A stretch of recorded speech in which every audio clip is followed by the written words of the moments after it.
میری طرف سے زمان باز چینل دیکھنے والوں کو خوش آمدید کہتے ہیں۔ السلام علیکم ویورز۔ دوستو، آج کی اس ویڈیو میں آپ کو سیر کروانے والا ہوں مشرق وسطیٰ میں واقع پاکستان کے ہمسایہ ملک ایران کے مشرق کی جانب پاکستان اور افغانستان، مغرب کی جانب ترکی اور عراق، شمال میں بحیرہ کیزمین اور آرمینیا اور آذربائیجان ہے، جبکہ جنوب کی جانب اس ملک کو خلیج فارس نے گھیر رکھا ہے۔ آج کی اس ویڈیو میں ایران کے بارے میں وہ تمام باتیں بتائیں گے جو آج سے پہلے شاید ہی کسی نے آپ کو ایران کے بارے میں بتایا گیا ہو۔ لیکن ویڈیو کا آغاز کرنے سے پہلے نئے آنے والے تمام ساتھیوں سے گزارش ہے کہ میرے چینل کو سبسکرائب کر کے ساتھ والے گھنٹی کے بٹن کو لازمی دبا دیں تاکہ تمام تر سیر و تفریح کرنے والی ویڈیو بغیر کسی رکاوٹ کے آپ تک پہنچ سکے۔ دوستو، ایران کی تاریخ دنیا کی قدیم ترین تاریخوں میں سے ایک ہے۔ ایران میں آثار قدیمہ والوں کو قدیمی آثار ملے ہیں، جس کی وجہ سے ایران کے قدیم زندگی کے وجود کا یقین ہوتا ہے۔ لفظ ایران سنسکرت آریہ سے نکلا ہوا ہے۔ آریہ کا مطلب ورگ یا معزز کے ہیں۔ یہ اس قوم کا نام ہے جو 2500 سال قبل مسیح وسط ایشیا میں چراغاہوں کے لیے نکلی تھی اور پھر ایران کی سرزمین کو پامال کرتے ہوئے پاکستان میں داخل ہوئی تھی، اور یہاں کی قدیم مہذب قوم داوڑ کو جنوب کی جانب دھکیل کر خود کو یہاں قابض ہو گئے تھے لوگ۔ اگر آپ کے ذہن میں یہ سوال آ رہا ہے کہ ارائیں قوم جو کہ پاکستان میں مقیم ہے اسی نسل سے تعلق رکھتی ہے، تو یہ بات اپنے ذہن سے نکال دیں، کیونکہ ارائیں لفظ آرین سے نکلا ہوا ہے اور ارایا لفظ ارائیں سے۔ ارائیں قوم کی آج بھی جو باقیات ہیں ہندو مذہب اور شیعہ برادری کی صورت میں نظر آئیں گی۔ 2500 سال قبل مسیح میں جب یہ ایران میں داخل ہوئے تھے تو انہوں نے مقامی چراگاہوں پر قبضے کے علاوہ یہاں کی حکمرانی بھی سنبھال لی اور باقاعدہ طور پر چھوٹی چھوٹی ریاستیں قائم کی گئیں۔ آتش پرستی ان قوموں کا مذہب ہوا کرتی تھی۔ آریہ لوگ جب برصغیر اور ایران میں داخل ہوئے تو یہ گروہوں میں تقسیم ہو گئے۔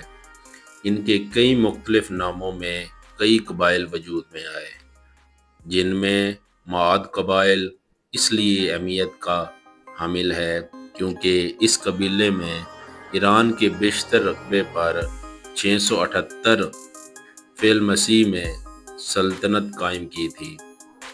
550 قبل مسیح میں یہ سلطنت کے خاتمے کے بعد ہخامنشی سلطنت قائم ہوئی۔ یہ سلطنت 638 قبل مسیح تک قائم رہی، مگر وہ سلطنت تھی جس نے ایران کی قدیم سلطنت میں بنیاد رکھی۔ پھر یہاں قدم پڑے سکندر اعظم کے، جس نے مقدونیہ کی وسیع کرتے ہوئے ترکمانستان اور ایران کے بیشتر حصے جو آج پاکستان میں واقع ہیں پر اپنی حکومت قائم کی۔ سکندر اعظم کے بعد جو بھی سلطنت ایران کی سرزمین پر آباد ہوئی تھی وہ میں آپ کو پہلے ہی بتا چکا ہوں۔ یہ ہم ایران کی گزشتہ چند صدیوں کی بات کرتے ہیں جب ترکو نسل کے شاہی خاندان اس سرزمین پر خاندانی آبشار کی بنیاد رکھی تھی۔ اس سلطنت کی بنیاد عظیم بادشاہ نادر شاہ نے 1736 میں رکھی تھی۔ نادر شاہ نے 17 ممالک پر اپنے قبضے کر رکھے تھے، جن میں ترکمانستان، ایران، پاکستان، افغانستان، ازبکستان، عراق، ترکی، بحرین، چیچنیا اور عمان کے کچھ حصوں کے علاوہ دیگر کئی ایک ممالک تھے۔ اس خاندان کی حکومت میں کوئی بھی ملک ایسا نہیں تھا جس کے مکمل حصوں پر اس خاندان کی حکومت ہو۔ خاندان آفشار کی حکومت بعض علاقوں میں 1796 تک قائم رہی، مگر 1747 میں ایران کے کچھ حصوں سمیت پاکستان، ہندوستان اور افغانستان کے بیشتر علاقوں پر احمد شاہ درانی نے درانی سلطنت کی بنیاد رکھی۔ 1750 میں ایران کے کچھ حصوں پر خاندان زندہ نے اپنے جھنڈے گاڑے۔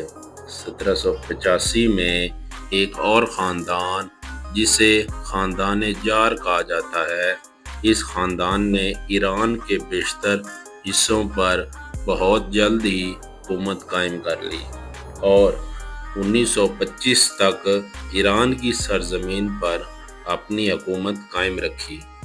1725 میں ایران کے کچھ حصوں پر روسی سلطنت بھی قائم کی گئی، لیکن کچھ ہی عرصہ کے بعد واپس مسلمانوں کے پاس چلا گیا۔ 1925 میں قاجار خاندان کی حکومت کے بعد رضا شاہ پہلوی تخت نشین ہوا۔ 1935 تک ایران کو دنیا فارس کے نام سے جانتی تھی، مگر 1935 میں رضا شاہ پہلوی فارس کو ایران کے نام سے نوازا۔ رضا شاہ کے دور حکومت میں برطانیہ نے تیل کے ذخائر پر قبضے کرنے کی کوشش کی۔ رضا شاہ نے اس کی مخالفت کی تو برطانیہ نے سوویت یونین کے ہمراہ ایران پر چڑھائی شروع کر دی۔ رضا شاہ پہلوی کو ملک بدر کر دیا۔ رضا شاہ کے ملک بدر ہونے کے بعد ان کے بیٹے نے حکومت سنبھالی تو کئی دانشوروں نے ایران کے لوگوں کو ساتھ ملا کر احتجاج کیا، تو رضا شاہ کے بیٹے نے ایران اور فارس میں ایران کا نام رکھنے پر اتفاق کیا۔ پہلوی خاندان کا خاتمہ انقلاب ایران نے کیا۔ 1979 میں انقلاب ایران کے بعد امام خمینی کے ایران کے سپریم لیڈر کے عہدے پر فائز ہوئے۔ انقلاب ایران سے پہلے ایران میں تعلیم کی شرح 42% تھی، جو اب بڑھ کر 98% تک پہنچ چکی ہے۔ انقلاب ایران نے جہاں خواتین کو پورے حقوق دیے، وہاں عوام کو بہت سے فائدے بھی دیے۔ اس انقلاب کا مقصد شیعہ حکومت کا قیام تھا۔ اس انقلاب کے بعد ایران کا مکمل نام اسلامی جمہوریہ ایران رکھ دیا گیا۔ یہ ایران کی تاریخ کی ہم بات کریں تو ایران ان ممالک میں سے ایک ہے جہاں کسی بھی مذہبی طاقت نے اپنا زیادہ اثر نہیں رکھا۔ ایران میں قائم ہونے والی سبھی سلطنتیں ایرانی فرمانرواؤں کی جانب سے تھیں، جو ایک دو سلطنتیں باہر سے وجود میں آئیں وہ بھی ختم ہو گئی۔ انقلاب ایران کے بعد جب ایران کی حد بندی کی گئی تو ایران کا رقبہ 16,48,195 کلومیٹر رہ گیا تھا، جو اپنے رقبے کے لحاظ سے دنیا کا 17واں بڑا ملک بنتا ہے، جبکہ 2017 کی رپورٹ کے مطابق اس ملک کی آبادی 8,10,00,000 تھی۔ آبادی کے لحاظ سے اس دنیا میں 18واں نمبر حاصل ہوتا ہے۔ ایران کی خام تیل 438.3 ملین ڈالر تھی اور فی کس مجموعی آمدنی 5,383 ڈالر تھی۔ ایران کی کرنسی کو ایرانی ریال بھی کہا جاتا ہے۔ یہ دیگر کرنسی والے ممالک میں ایران کرنسی کے علاوہ دنیا کی کمزور ترین کرنسیوں میں شمار کی جاتی ہے۔ ایک پاکستانی روپے کے بدلے میں آنے والے ایرانی ریال 345.50 ہو گئے ہیں۔ ایک انڈین روپے کے بدلے میں 598.62 ایرانی ریال آ جائیں گے۔